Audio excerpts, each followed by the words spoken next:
अंग्रेजी में ALONE पढ़ा जाए तो बनता है शब्द अलोन यानी अकेला। अब इसी को उल्टा पढ़ा जाए तो बनता है ENOLA यानी इनोला। यही आधार था अमेरिकी लेखिका नैन्सी स्प्रिंगर द्वारा रचे गए किरदार सुप्रसिद्ध जासूस शर्लॉक होम्स की छोटी बहन इनोला होम्स का। ब्रिटिश लेखक सर आर्थर कॉनन डॉयल ने 1886 में काल्पनिक जासूस शर्लॉक होम्स की पहली कहानी लिखी थी। उसके करीब 120 साल बाद अमेरिका में नैन्सी स्प्रिंगर ने इनोला होम्स की पहली कहानी लिखी। इस किरदार को लेकर टेलीविजन के प्रसिद्ध निर्देशक हैरी ब्रैडबियर ने 2020 में फिल्म बनाई इनोला होम्स, जो कि कोविड की वजह से थिएटर में रिलीज न होकर सीधे नेटफ्लिक्स पर रिलीज की गई और खासी पसंद की गई। इसी कहानी को अब आगे बढ़ाते हुए हैरी ने इसका नेटफ्लिक्स पर ही दूसरा भाग रिलीज किया है, यानी इनोला होम्स 2।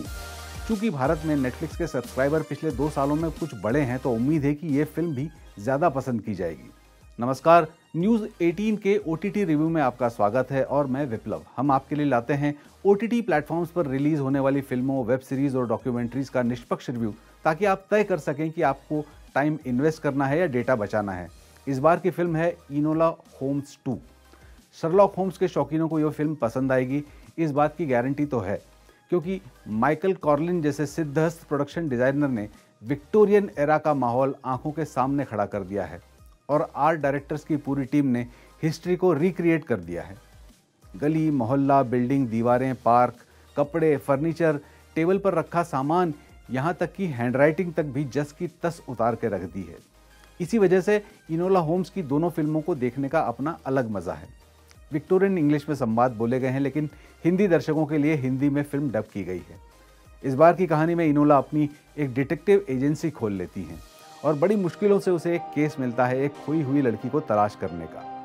इनोला की खोज में कई बाधाएं हैं, कभी उसका बॉयफ्रेंड तो कभी उसका बड़ा भाई शर्लॉक होम्स रास्ते में आ जाते हैं। लेकिन इनोला को सब कुछ अपने दम पर करना है और इसलिए वो कड़ी कड़ी जोड़कर उस लड़की तक पहुंचती है।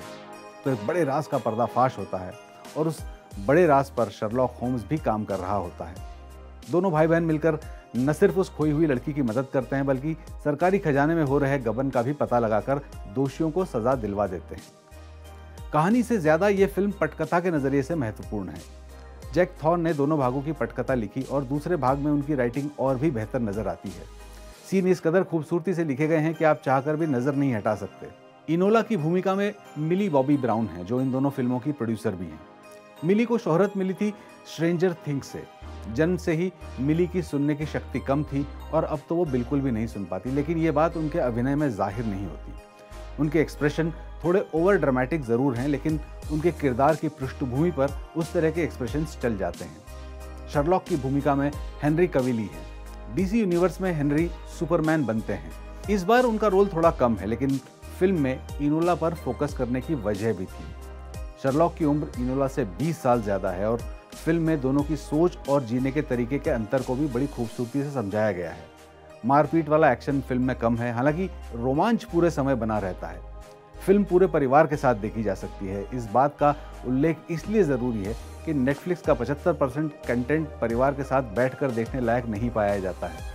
इनोला होम्स की दोनों फिल्में किशोरावस्था की लड़कियों के लिए प्रेरणादायक बन सकती हैं। वैसे स्ट्रेंजर थिंग्स में मिली बॉबी ब्राउन को देखते हुए बच्चों की एक पूरी जनरेशन अब इनोला के रूप में उसे स्वीकार कर चुकी है। इनोला होम्स पर डेटा खर्च किया जा सकता है, समय इन्वेस्ट किया जा सकता है।